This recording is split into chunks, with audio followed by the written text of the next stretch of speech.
Gracias por continuar con nosotros en Punto y Contrapunto. Vamos al bloque 2. Por su densidad poblacional, la zona metropolitana del Valle de México es la que tiene más casos confirmados de COVID-19. Las autoridades federales reconocieron el domingo pasado que solamente había 77 camas disponibles y 449 ocupadas, y la jefa de gobierno, Claudia Sheinbaum, confirmó que falta equipo y personal para atender los casos que requieran terapia intensiva. Ante la fase 3, Sheinbaum anunció el cierre del 20% de estaciones del metro y Metrobús. Veamos el contexto.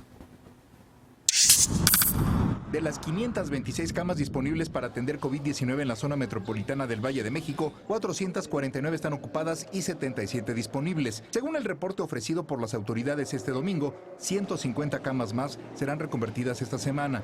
De los 54 hospitales dedicados a casos COVID-19, pertenecientes al IMSS, ISSSTE y la Secretaría de Salud, 11 ya no cuentan con camas disponibles, 10 tienen disponibilidad media y 33 aún tienen capacidad para atender casos. De acuerdo con las autoridades, cada hospital trabaja con un plan de reconversión y recibirán los monitores y ventiladores necesarios, además de que se contratará a más especialistas de salud. La jefa de gobierno de la Ciudad de México, Claudia Sheinbaum, dijo este lunes que el Instituto Nacional de Enfermedades Respiratorias es una de las instituciones que presenta saturación en terapia intensiva por falta de ventiladores. Añadió que con la entrada de la fase 3 se pondrá en marcha el plan de N3 del Ejército y el plan Marina, y las personas con COVID podrán ser atendidas también en hospitales de las Fuerzas Armadas. En los últimos días se ha presentado aumento en la movilidad en alcaldías como Xochimilco, Tláhuac y Gustavo Amadero. Además, la próxima semana estará habilitado un hospital temporal en el centro Citibanamex, donde no se atenderá pacientes en terapia intensiva ni intubados, tan solo aquellos con problemas menores o pacientes convalecientes que superaron la enfermedad. Sheinbaum descartó que en la fase 3 se apliquen multas o sanciones a quienes no sigan las recomendaciones de aislamiento social. Punto y contrapunto. Bueno, segundo tema a discutir, que está relacionado con el primero, las medidas en la fase 3 y por supuesto ya lo que podría ser la saturación de los servicios de salud en la zona metropolitana del Valle de México. Empezamos contigo, Veloz. ¿Cómo ves si está lista o no la zona metropolitana? ¿Te parecen adecuadas? Ya lo hablabas un poco en el bloque anterior. Las medidas anunciadas fue por la jefa de gobierno, Claudia Sheinbaum. Sí, la jefa de gobierno decía que el tema del COVID ocupaba 35% de la capacidad hospitalaria, que me parece muchísimo, pero aquí entra un poco lo que empezaban a mencionar al principio, que era la subrogación con los hospitales privados, que eso va a desahogar un montón el tema de los hospitales ahora y el tema de las camas. Eso, por otro lado, también el dinero que se le ha destinado a la compra de más camas, que creo que es muy importante, que se supone que para todo el país son 5,000 millones de pesos, y este porcentaje pues también se va a dividir en la Ciudad de México. Creo que en medida en la que se vaya colaborando con otros hospitales y que se vaya afinando, digamos, la ruta para el desahogo de las camas, va a servir de mejor manera, y claro que el tema también de lo que hablábamos de la fase 3 servía, pero yo no creo que hasta ahora exista una crisis en torno a el tema de las camas de los hospitales, por lo menos no en la Ciudad de México en este momento, que creo que no está de más, porque creo que también implica un esfuerzo mucho mayor, pero que sí tiene que ver también con la colaboración y con la búsqueda del IMSS y del Instituto de Salud, como para tratar de buscar espacios en los que no se sature en la ciudad que tiene más contagios como esta, ¿no? Martín Vivanco, a ver si ya está menos enojón. ¿Cómo lo ves? No estoy enojado, simplemente no me dejan hablar. No, a ver, creo que hay dos declaraciones que me llaman la atención, porque efectivamente hubo una declaración en la que dijo que ya estaba topado el sistema de salud en la Ciudad de México, pero en el video que publica hoy, donde da a conocer las medidas extraordinarias, donde dice el hoy no circula es para todos, donde se cierran varias estaciones de metro, también dice que estamos en una capacidad en la Ciudad de México, están ustedes, a un 35%. Entonces, bueno, eso todavía deja margen. ¿Qué es lo preocupante? Y esto viene directamente de las autoridades de salud. Hay un documento que se llama COVID-19 Epidemia México 2020, que lo hace el equipo científico que acompaña a López-Gatell. Sí. Lo presentaron el jueves pasado y presentaron las conclusiones. Uno puede ver la curva de cómo va a estar la Ciudad de México en el próximo mes. Héctor Aguilar Camín saca hoy las cuentas de esa curva y lo que dice es, a ver, si aplicamos este número el número de infectados al factor nacional de 8.8 de muertes por cada 100 infectados, el Valle de México puede esperar nada más unas 2.230 muertes en los días de la segunda semana de abril a la primera de junio. Va a haber más o menos, ¿no?, unos 30,000 afectados.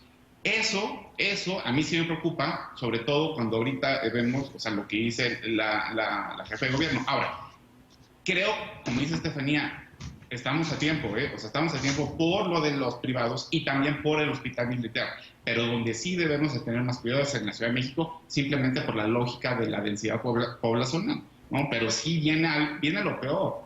Claro, viene lo peor, apenas está empezando esto. Alejandro, ¿cómo lo ves? ¿Qué te preocupa, digamos, de esta fase 3? ¿Qué te sientes? ¿Cuáles son las fortalezas y cuáles ves los puntos rojos, digamos, para la zona metropolitana del Valle de México en este inicio de la fase 3? Bueno, en principio decir que así como la llegada de la fase 3 era inevitable, también era inevitable que la zona metropolitana del Valle del México fuera la que iba a presentar mayor número de casos, precisamente por la densidad no solo de la población, sino de las actividades económicas, de los movimientos propios de la capital de un país altamente centralizado. Entonces eso se tiene que entender bien porque luego es algo tautológico decirlo, pero es importante aclararlo. A mayor tamaño va a haber mayor cantidad de casos y que eso no se esté utilizando de manera manipulada y políticamente para decir que unas entidades van mejor que otras, sino que más bien cada una tiene que adaptar y tomar medidas en función de sus particularidades. Yo creo que, como bien sabemos, ni siquiera el sistema de salud más avanzado tiene la capacidad para hacerle frente plenamente a una crisis de esta envergadura. Entonces, más bien, no es qué es lo que falta, sino qué es lo que se está haciendo y lo que hay que valorar. Y yo ahí es en donde encuentro esas fortalezas que ya las han mencionado. Creo que hay un plan muy interesante de reconversión hospitalaria. Ahí, como Ana comentaba, muy importante la solidaridad y la cooperación por parte del sector privado y de los hospitales para recibir pacientes no COVID, y de modo que los hospitales públicos muchos se centren como hospitales que atiendan a pacientes con COVID primordialmente. Pero también entran la Marina y la Defensa. Y esto que decían mucho de Wuhan, China, de cómo había construido en 2 semanas un hospital y estábamos maravillados y decimos, ¿por qué no podíamos nosotros? Bueno, ahí tenemos el caso de Citibanamex, que también en cuestión de semanas ya está operando un hospital especial como COVID-19, y también todos los esfuerzos que se está haciendo para conseguir los equipos y los ventiladores.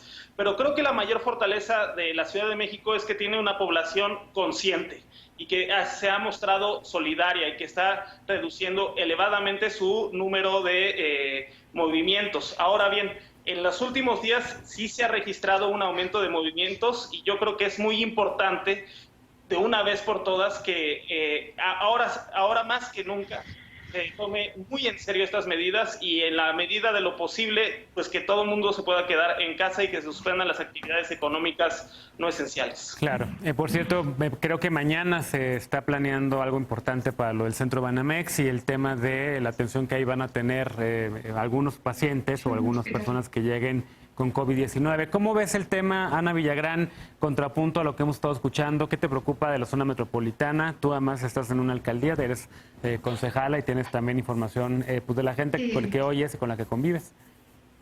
Sí, me preocupa, Genaro, porque estamos entrando a la fase 3, de acuerdo a las cifras que nos mostraron al inicio, ya con 1/3 de los hospitales designados para COVID llenos. Y si estamos pensando, si la curva sigue con este nivel de contagios, estamos pensando que en 2 o 3 semanas esto ya podría estar al tope. Y entonces llegamos a la fase 3 con hospitales que aún tienen muchas carencias y con un presidente que nos había asegurado que el 19 de abril, en la mañanera en la que regañó a Gatell, esto se iba a terminar. Y también con un presidente y por lo tanto jefa de gobierno y demás jefes de estados, de estados, que salen a decir que los hospitales estaban preparados cuando claramente no lo están. Lo que a mí me preocupa es que hoy, por ejemplo, salió el decreto donde le designan ya 2.500 millones de pesos a la construcción del Tren Maya, cuando esos 2.500 millones de pesos podrían irse destinados hoy a hospitales y a clínicas de muchos estados. Y aquí en la Ciudad de México señalaron que es Xochimilco, Tláhuac y GAM, 3 alcaldías de Morena que han reportado un aumento en la movilidad. ¿Qué están haciendo esos alcaldes? Porque lo voy a decir, son de los 3 alcaldes más grises que han existido desde el 2018. No sabemos de acciones. Entonces hoy, como capitalina y también como servidora pública, yo podría decir qué acciones están emprendiendo los alcaldes, porque el alcalde de Benito Juárez, y lo puedo decir desde el gobierno de la alcaldía de Cuauhtémoc, ya tienen una estrategia fija para evitar las conglomeraciones en espacios públicos, y también ya tienen proyectos económicos. Y sin embargo vemos, por ejemplo, una jefa de gobierno que en reiterados mensajes ha salido a amenazar a establecimientos con una posible suspensión total de actividades si no cumplen y si no acatan, pero no quiere salir a amenazar a ciudadanos irresponsables que están siendo contagiadores y propagadores de esta enfermedad. Lo que a mí me preocupa es que, como les digo, si ya llegamos a la fase 3 con un tercio de los hospitales COVID ocupados, ¿qué va a pasar con nuestro avance? Porque es mentira que la curva se está frenando, al contrario, se está acelerando. Entonces, las medidas que Claudia Sheinbaum hoy presentó, lo vuelvo a reiterar, fueron insuficientes porque no están incentivando, motivando, llevando a la gente a que obedezca estas medidas. Ya. Vi la mano levantada de Martín, pero bueno, a ver, Martín. No, nada más, es que se ha hablado tanto del COVID que yo creo que estamos trivializando mucho, porque ya nada más hablamos de cifras, ¿no? Y a mí sí me ha impresionado muchísimo, no sé si porque estoy en el interior de la República, pero sí puse un tuit hace poco, ahorita, porque mucha gente no cree que esto está pasando. Mucha gente cree que es como chupacabras o como la gente esta de los lagartos que controla el mundo, que es una conspiración. Pero estamos hablando de vidas, de enfermos, de una enfermedad muy complicada, y ahorita estamos diciendo todo esto, pero lo que viene, por eso decimos que es lo peor, es cómo el gobierno va a tener que gestionar la muerte, que es algo terrible y bien complicado. Nada más quería hacer ese comentario porque todos estamos diciendo cifras y creo que eso es lo importante. Todo el mundo estamos gestionando muerte. Claro. Alejandro. No, nada más decirle a Ana que si en vez de suspender el Tren Maya, que es una obra pública que va a ayudar como una política contracíclica porque inyecta dinero público cuando hay una desaceleración de las empresas y que forma parte de una estrategia integral para en los próximos meses formar más de 2 millones de empleos, ¿por qué no mejor que el PAN done de una vez por todas el 50% de sus recursos públicos? Porque siempre están viendo la paja en el ojo ajeno, pero cuando realmente se les invita a dejar de ser parte del problema y comenzar a ser parte de la solución, se nota claramente su hipocresía. Ana, contrapunto. Sí, mira, lo que yo les puedo decir, Acción Nacional salió a decir que estaban dispuestos a dar el 100% de sus prerrogativas si AMLO suspendía, como ya lo dijo la CEPAL, suspendía esos megaproyectos, esos megacaprichos presidenciales. Y nada más reiterar, por ejemplo, hoy Gatell salió a decir que 1.900 municipios están sin transmisión, pero se le olvidó decir que en más de 2.000 municipios se han hecho menos de 10 pruebas, lo que la OMS señaló. Bueno, sí, pero el PAN va a donar su presupuesto o no va a donar su presupuesto. Hubo menos 5 de Bueno, pero ¿cuál es el pretexto para no donar el presupuesto? Porque no hay un pretexto para no donar. Lo que pasa es que el PAN está señalando que la gente se quede en casa, que los ciudadanos hagan todo. A ver, Veloz, deja que termine Ana, por favor, y ahorita vamos contigo.